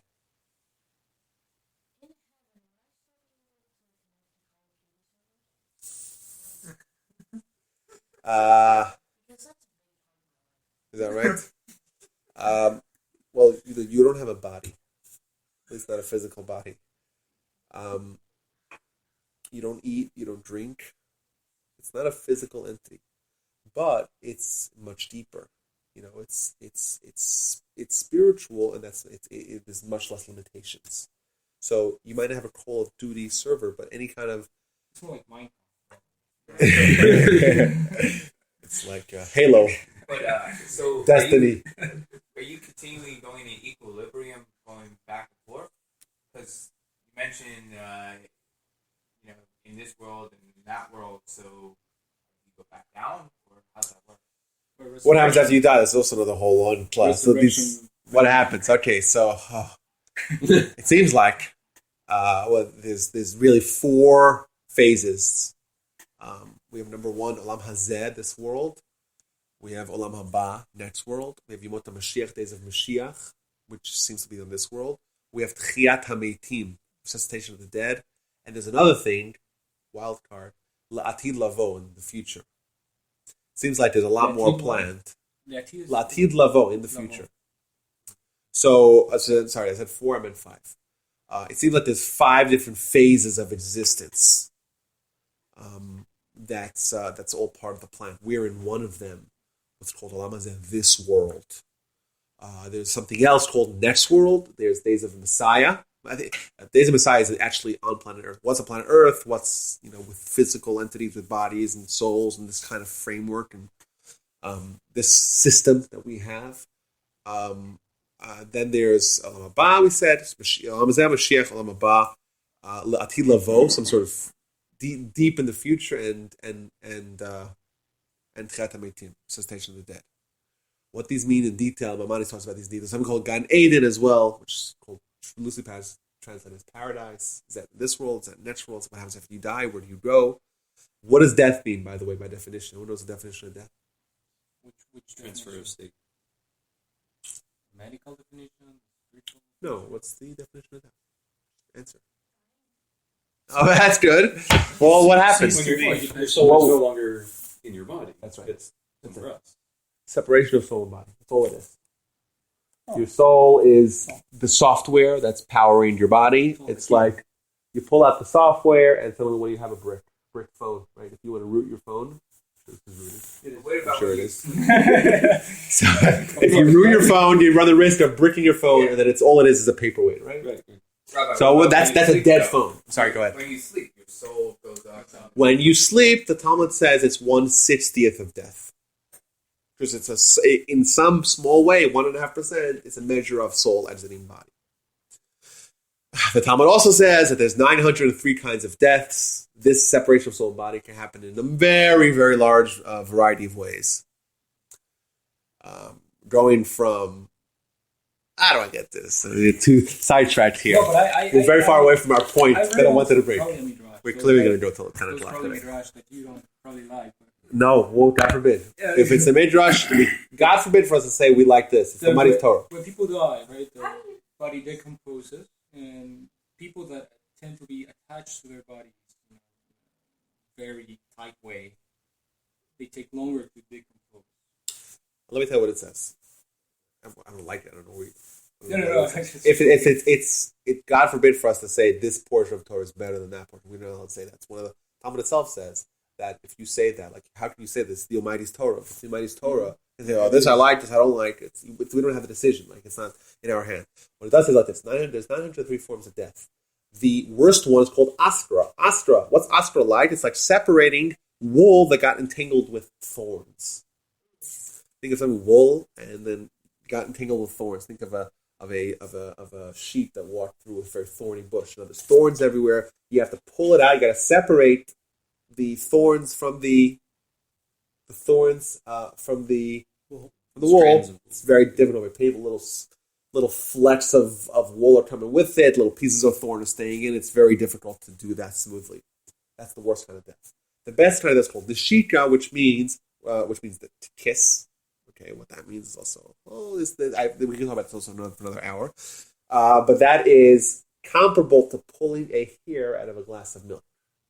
Very smooth, very painless, very. Why? Like you said, if the soul and body are entrenched with each other, if the soul had become enmeshed into the body, if the agendas overlapped, if the body influenced the soul instead of the soul influencing the body, so there wasn't the harmony here, then what happens to the result? You got to separate them. Ooh, it's not so easy, right? That could be that's one of the worst ways to die. Or maybe the worst way to die. There's different levels, 903 levels. Why 903? All these things are discussed. As opposed to if someone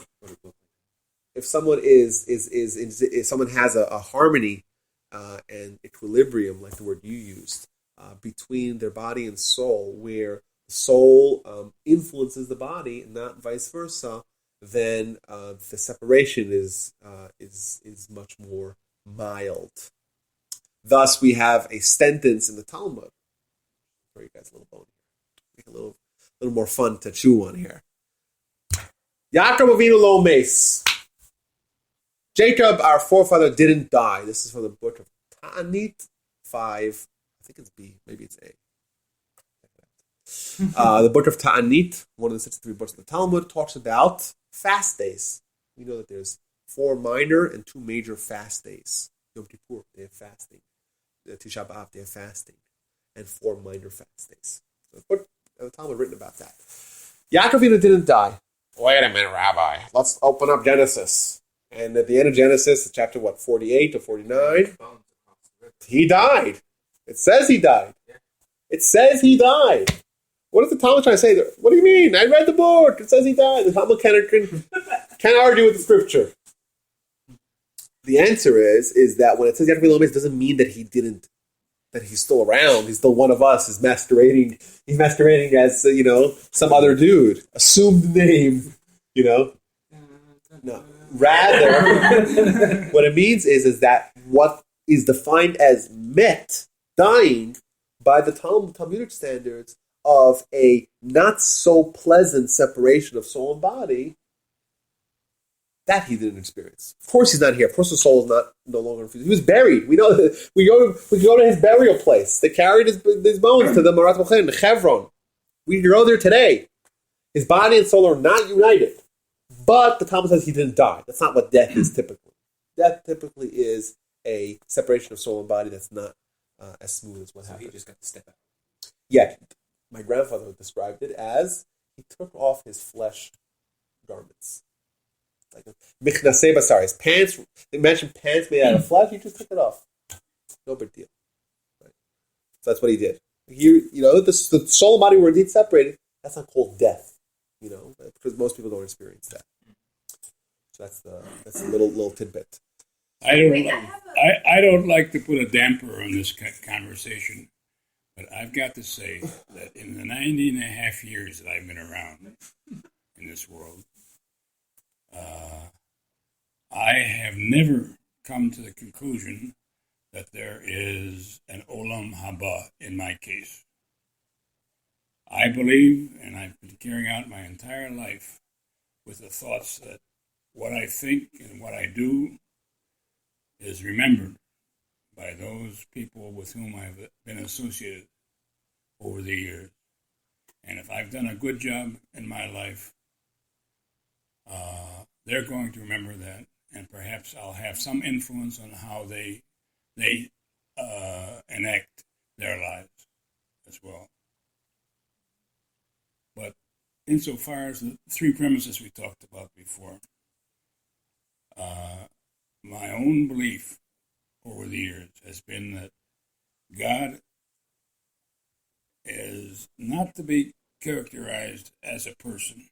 Oh, no. that you can walk up to and ask a question of. he is a mighty, mighty force that has tremendous amount of intellectual capabilities. He has the power to oversee everything that goes on in these worlds and in the universe.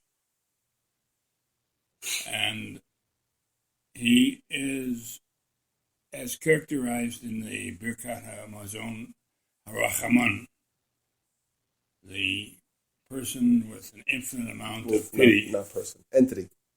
Entity.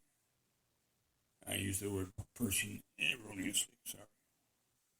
Entity Corporations is are people correct. too. And his The foreign intellect, nations, the arm, and so on. So his intellectual capabilities Well, but that's the anthropomorphic. are clearly. such that he has an infinite amount of patience and an infinite amount of time, because to go around and looking over every one of the individuals under his control and to be able to assess in a mathematical or voluminous way the good versus the bad in each individual. Got to do that. That I believe that the premise that was undertaken here in these treatises believe that the reason why he doesn't like to share the answer to those questions of why do good things happen to bad people is because it's too complicated, and he doesn't really want to take away from his overall time. Mm-hmm. And yet he has the intellectual capacity to be able to determine whether there's enough good and enough bad to measure what's going to be happening to that individual at the end of his life here. So, if I may interject, you started off by saying that you don't live your life with the premise that there is some other world, but now you seem to be saying there is. Can you speak indeed. loud? I'm sorry. You started off saying that that you're not, you haven't lived any of your 90 and a half years under the assumption that there is an additional world. But now you seem to say that there is indeed. No, I never believed that there was an Olam Haba in my case. In your individual case? No, I don't.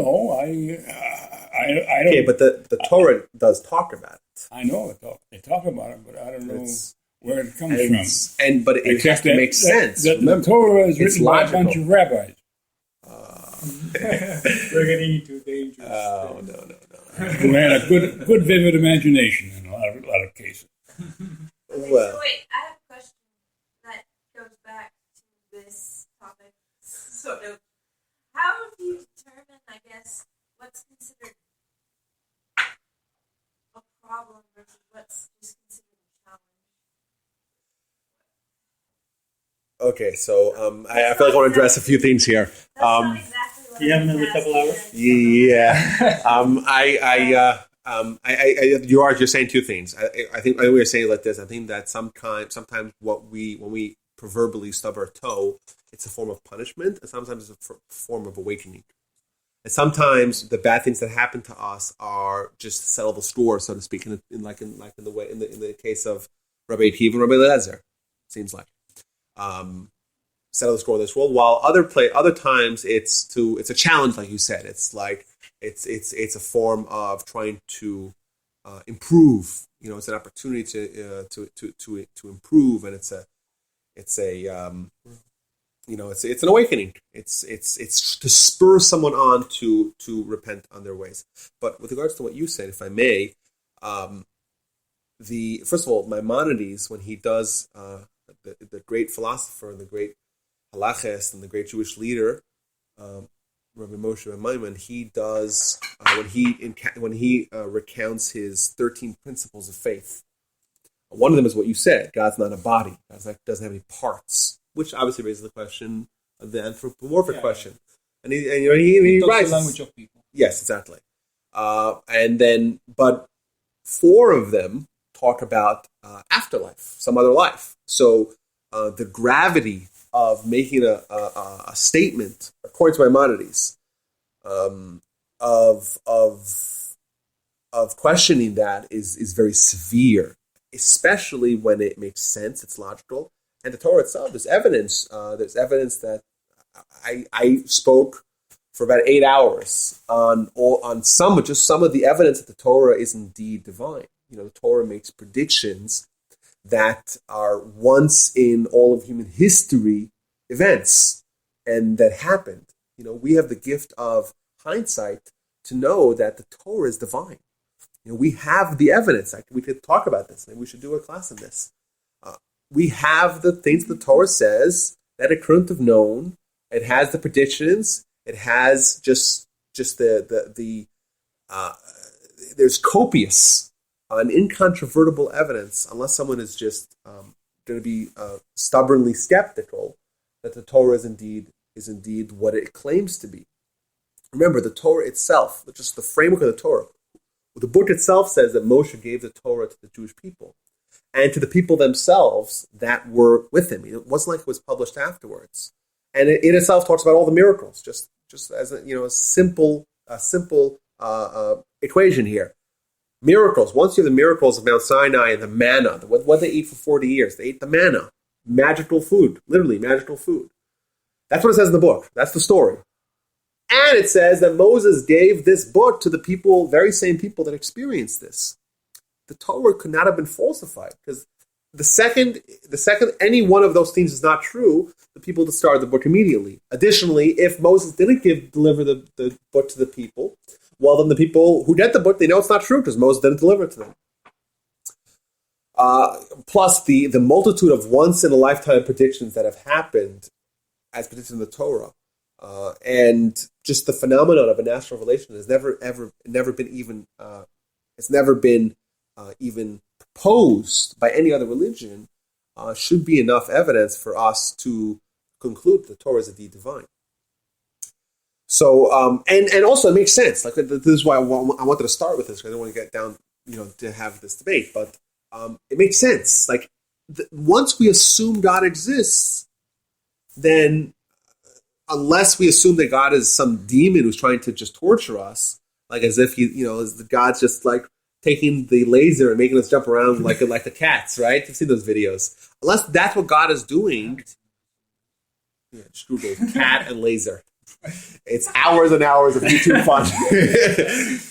Then it's clear that God wants us to, that there's purpose. If there's purpose, there has to be some other world. Otherwise, there can't be purpose. It can't be. It can't be that our actions don't matter, right? It can't be. The greatest intelligence that is able to infinitely, we said, encompass everything, to understand everything, to build the human brain, and to just make everything so perfect. Right? That intelligence did it all for nothing. Yes, but there's again, right, the leap of faith. I personally believe that the Torah is the word of God. Yes. He gave that to Moses. But you have to believe that it's impossible to rationally argue that that's the case. Mm-hmm. You can say, well, a bunch of people wrote it, a few thousand years ago. There's the leap of faith, and there are some, coincidental stuff that happen. Some are happening, not. So, but the question is, where's the leap? Means, okay, if this is believing, this is not believing, where are you standing? Where are you leaping? Which direction is more of a leap? That's the question. I think that the leap ought to be after you have examined the evidence. Let's examine all the evidence, see what we know for sure. Evidence and counter evidence, right? Right, for sure. But you will find scholars, right? People studying the. You will find scholars. Yes. That question the textual integrity of the Torah. Absolutely. And they would say, and you have to examine that. By different people, and what academic research? I know exactly what you're talking about. Yes, I know exactly what you're talking about. Documentary hypothesis. Julius well has, of course. He was the father of higher Bible criticism. Yes. A German who learned Hebrew in his 20s, right? Yes. And by the way, who did not use the teacher's edition. Mm-hmm. What is the teacher's edition? The oral Torah. That's the one thing he neglected. 99.9% of all his questions were based on assumptions that any fifth grader in Israel knows is not true. Like the idea that Torah is written literally or chronologically. Mm-hmm. That's at the core of Bible criticism. Yeah, of course. It's I can't remember how many times in the Talmud it says that Ein B'Torah Torah. It's not written literally. It's not literally. I said linearly. That's what I meant to say. It's not. Juxtaposition. Right. And it says, oh, God has different names. Oh, must be different authors, right? That's also the core, right? The J and the E, right? Any first grader would tell you that that the difference between the names of God, the multiple names that God is referred to, is because that's different influences of God. Right? What? Attributes, exactly. Elohim is din, is justice, and the ineffable name tetragram is mercy. So when it says that God created, the Elohim created, it means it was created with din. By the way, this is very much relevant to us here, because the fact there's an overlap that's presented here, where God says, "This is the way I think." No. This is more than. Well, That we'll is go back to this. that is once again a reflection of din, of judgment. His answer was, so it was dim in my mind. So there are a bunch of things here. First is it was dim. So, It was. So this is again free will and so on. He thought about all this way before everything, and before right time, he decided what will happen. But Yeah. God's But this out will of be the time, case. so it's still happening at the same time. Correct. So yes, but so if you can ask God, right? No. So he Would could you change decide? his mind, and No, from no, our he frame doesn't- of reference, he doesn't from change his our mind. frame of reference, it was like that was what he always. He doesn't change his mind. That's what I'm saying. Outside of the reference of time, a changing of mind is not linear. And Yeah, it's not linear. and the other That's thing the whole is, point. It's not linear. yeah, the linear thing is the time. The time as we believe it is not linear anyway. From the physics perspective. And the other one is this is the Kabbalistic interpretation, right? So it was dim in my mind that when he thinks things happen. That's exactly what it is. It's not that he creates things. He just thinks. God wills it. God wills things to happen. But you picked up on the nuance. By the way, it's a very deep nuance. Is one of the approaches to explaining this Talmud was dealing with what it was deemed means. It was some sort of previous kind of iteration of the world. There's lots of sources to talk about. That there was not multiple universes or multiple intentions. What is this, the seventh? Well, that's also another thing in the Talmud. The 7 of 7. Okay. Anyhow, but I want to get back to the sources, right? If we can. I have one more question. Yes, go ahead. Before you get back. On the death thing, Yes. are there any known Jewish scholars or rabbis, etc., that have died and come back and shared any type of experience? We do have one story brought down in 2 places in the Talmud.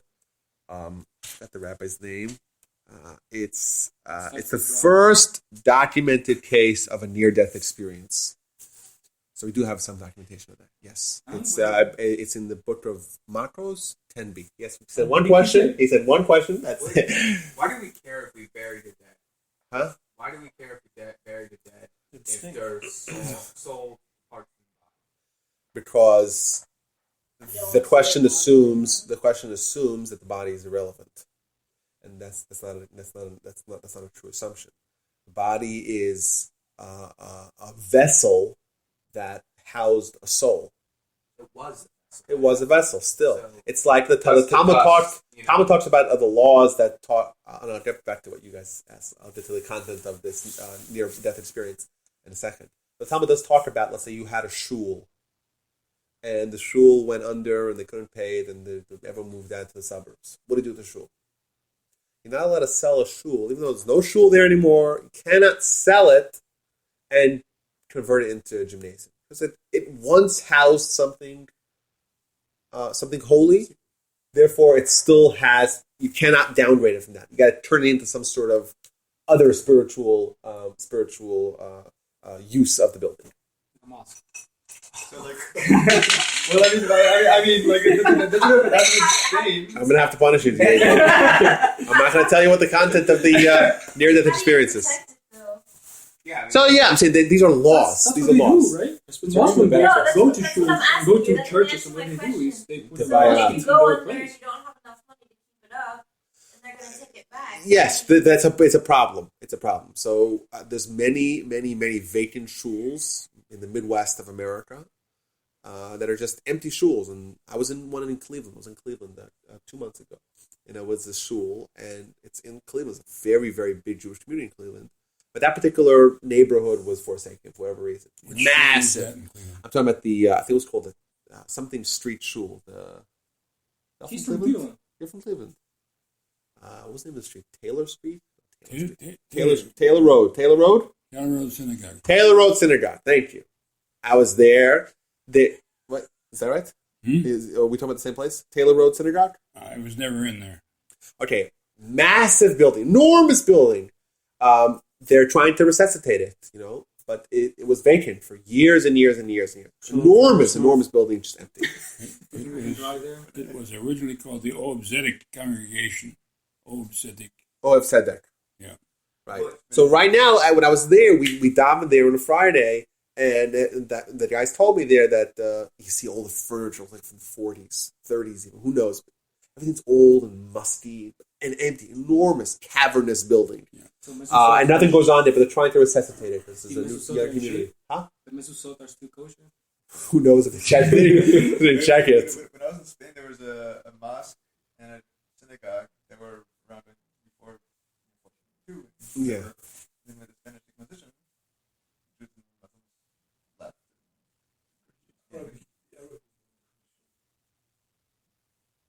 With the Arabic Inquisition, anyway, you're talking about Spain. In Spain, you had the Arabic Inquisition, the Spanish Inquisition. He said 1492. You guys talk about the same time? Maybe it was different century. And French Inquisition. 1306 when they kicked out of France. Hmm? Jews have a bad history in Europe. but It's not new. The Christians, converted. Well, anyway, at least we went to one synagogue and one mosque where they were converted into churches. It's just kind of Yeah, but that's the idea. I think that we accord a lot of respect. The laws of the Chevra Kadisha of dealing with dead bodies, the respect, and that the people that tend to the dead body to prepare it for burial, they always ask like forgiveness in case we didn't properly treat it with enough honor and dignity. It's very serious laws. Like you don't just you ask permission. no, you ask forgiveness. Like you do the the preparations, and you prepare the body for the funeral, the burial. But even after you do it with as much care and concern as you possibly can muster, you still cover all bases by saying by apologizing in case I didn't give enough dignity. So yes, we even though compared to the soul, obviously it's. It's 70, 80, 90, 100 years. Your case, but there's 120 years. Amen. But still, the body is accorded a lot of dignity, a lot of respect. I'm going to ask my question because Yes. I know that we've been all over the place tonight. We have. I still want to get back to it. I'm not leaving until we finish. I feel like I have no. Yes, go ahead. You talk about the five Olam Hazeh, Olam Haba, Mashiach, and that's a question that I've never asked to Rabbi. So Go ahead. we're saying that for Mashiach, for the coming of Mashiach, we will have to all Jews, to have all Jews in the world be observant of Shabbat. 3 times, right? Yeah, but I'm just saying on a pragmatic point, how is it possible? It's not what. So Is that gonna that's take a divine a intervention, or- misinterpretation of the sources. Okay. Sources say that if the Jews observe the Shabbat twice, 2 weeks in a row, then Mashiach will come. That there's another source. This is what's Sanhedrin 97a. Give you the source. You can check it out. Make sure I'm not fibbing this. It I says would have said like 7b, but that's okay. it's for sure a. Maybe it's 98a. By the way, you find whenever you talk about Mashiach and all the sources are in the Sanhedrin in the 90s and 100s. Those are all the sources that talk about this. That's where the core discussion group. So there it says Ben David, son of David, which is always a reference to Mashiach, right? Because Messiah has to descend from the family of King David, tribe of Judah. Ein Ben David ba ela bedor shekula zakai or bedor shekula chayev. Anyone speak a little Hebrew here? A little bit, okay.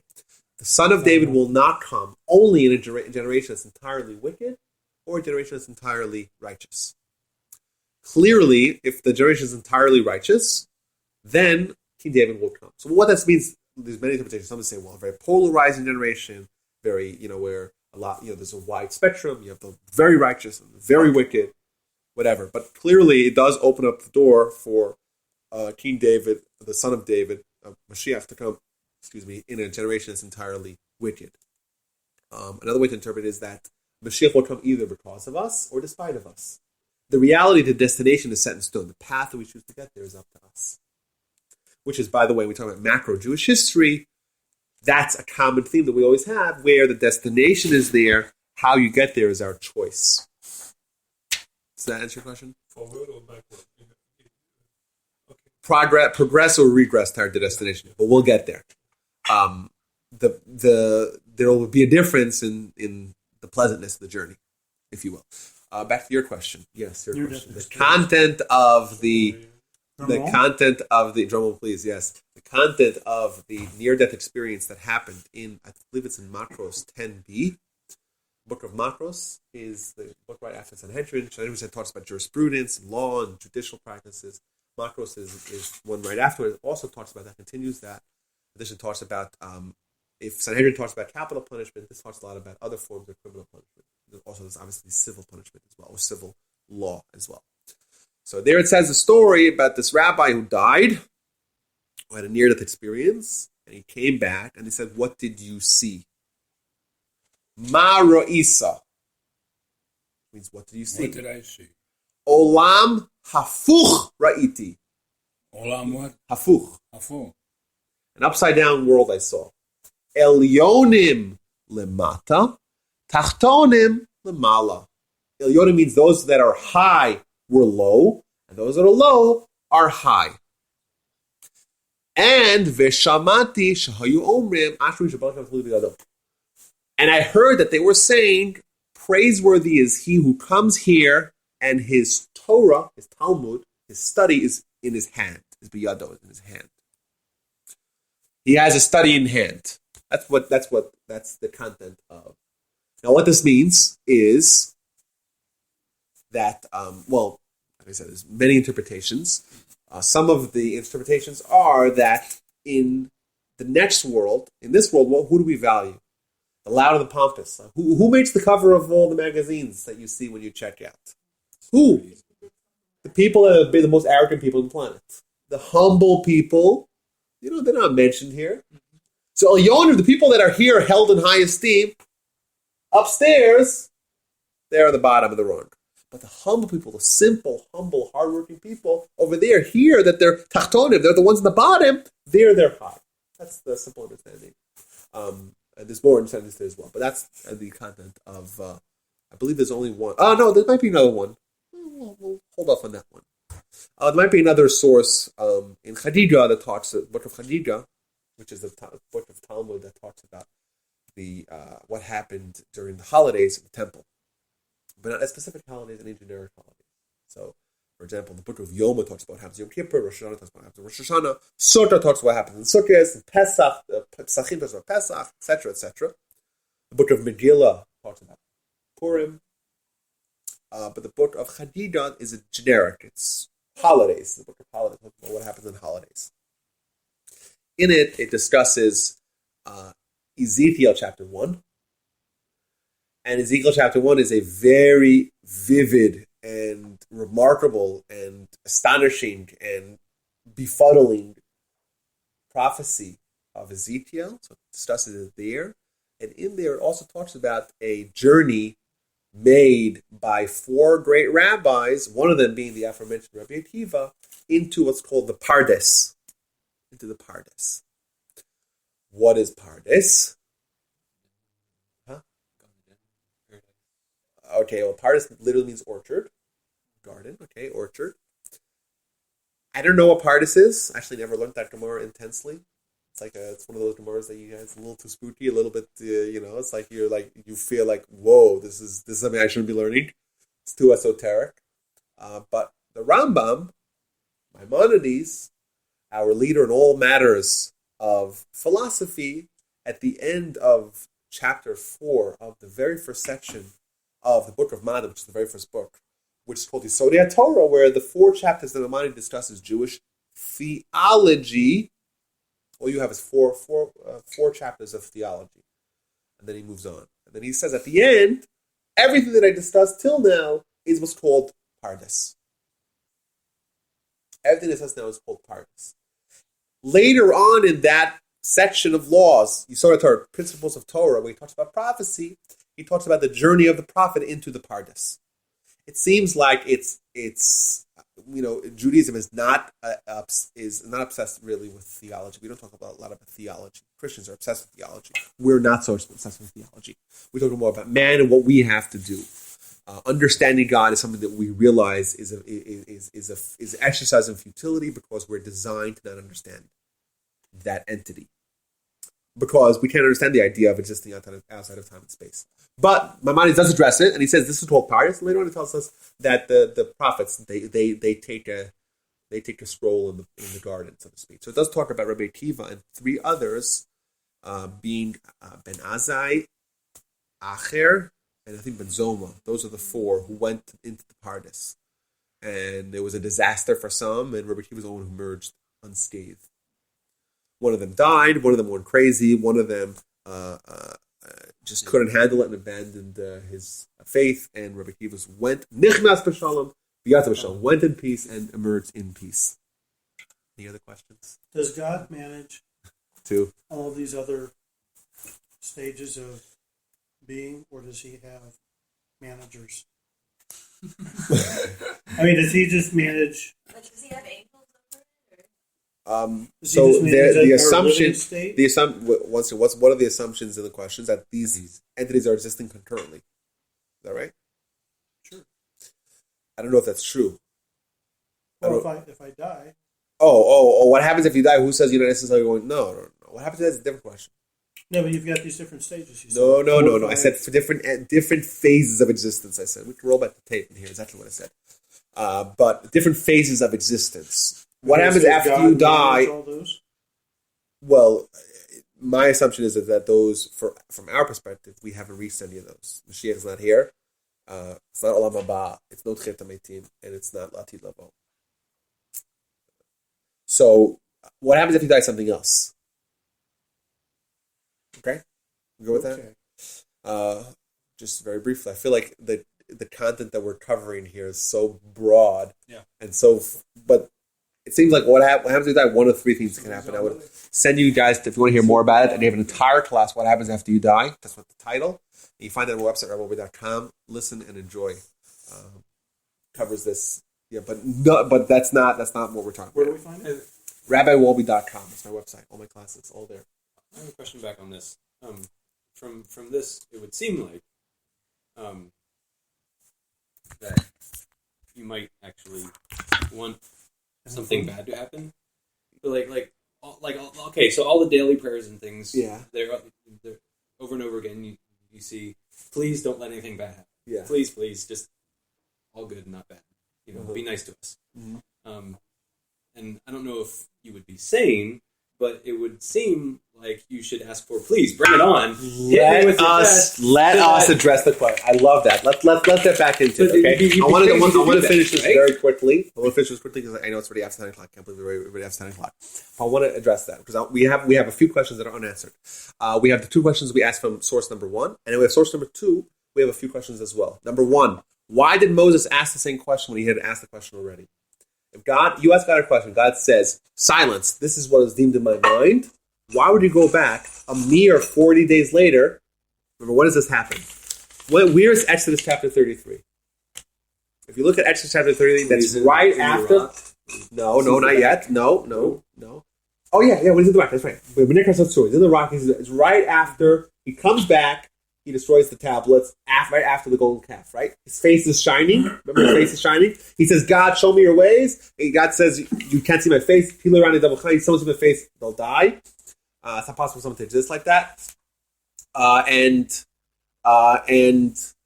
then God says, that's when he asked the question. So it's a mere 40 days later. It's an important point. You ask a question to God, right? God says, Silence is always in my mind. Why would you go 40 days later asking the same question? Number one. Number two, this is a different answer. What kind of answer is that? This is first time he gave him an answer. Second time first time he did not give him an answer. Second time he gave him a very developed answer. I believe that really it's one thing here. Let's go back to the first question that we asked. We said Moses asked God, "You showed me his Torah, show me his reward."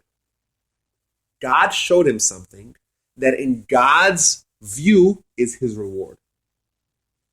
Moses did not understand that. Clearly, Moses followed up with the question. What did he show Moses? He showed Moses Rabbi Akiva getting his punishment in this world. Thus, we could argue, like exactly what Israel said here, that in God's view, from God's perspective, if you were to have a totally spiritual perspective on the world, you were to say, what's the best kind of reward someone could possibly get? To pay your fine in pesos. To have your punishment in this world. That's the best kind of reward in God's view. Moses says, wait a minute, what's going on here? This is the Torah, this is the reward? This is what you call reward? What does God say? No. Silence. You don't understand. This is how I think. So it was even my mind. If you had my view, you would agree with that. This is the answer. He's telling him, you, Moses, don't understand. 40 days later. What happens 40 days later? What happened to Moses over that time? Remember, his face was glowing, right? Mm-hmm. His face was glowing. He had a sheet, exactly. What did Moses put on? Do we know what did Moses put on? He put a mask. Why? Because his face was like the Pnei Moshe K'Pnei Chama. The face of Moshe was like the face of the sun. For the ensuing 40 years, Moshe wore a mask. His face was like the sun. Do we have talk about the sun even once today? I don't remember we mentioned sun. Yeah, we did. We did. Shemesh, Emein Olam Haba. It's like Olam Haba. What's Olam Haba? Souls. Our soul is like the sun. Moshe had achieved a level where his soul effused, right, came out. His body was no longer an influence. It was just a soul. People couldn't look at him because like I said, there's the Olam Haba, a world of souls. It's like the sun. Moses' face turned to the soul. His level went up. He was more of a spiritual entity now than a physical entity. Moses says, God, you told me 40 days ago, silence, this is the way I think. I understand it. You don't understand it. It's 40 days later. Now on a much higher level. I want to ask the question again. Maybe now I can understand it. So God says, oh, you're right. And he explains him the answer. So if we have a hard time accepting this, if we have a hard time, if we're skeptical about this idea, why bad things happen to good people, and the answer that's found in the Talmud Brachos, we should feel very good because we were in very good company. Why? Moses himself, at one point in time, when God told him, this is the reward of Rabbi Akiva, he says, whoa, what's going on over here? How could this be a reward? Even Moses, the great Moses, at his level, couldn't handle it. If we feel like we have a hard time accepting this, we're in very good company, I feel. So that's why I think this is to bring it full circle.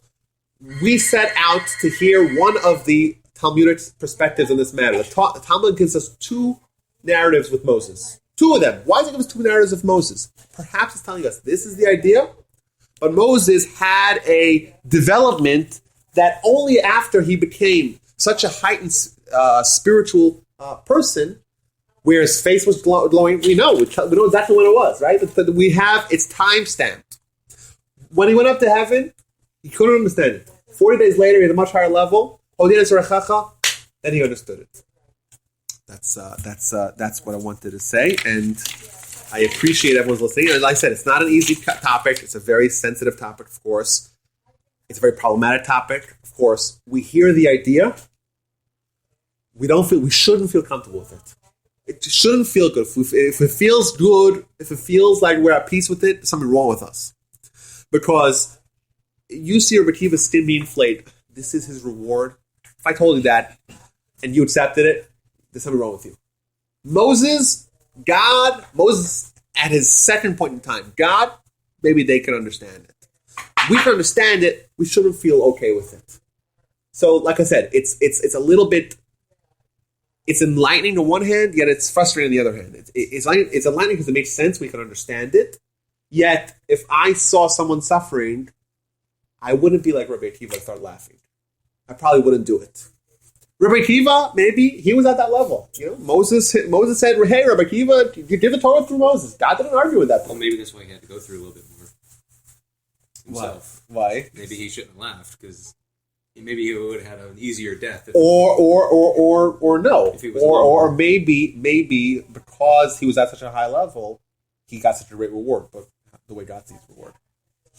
But yes, we have the He idea. was laughing out of.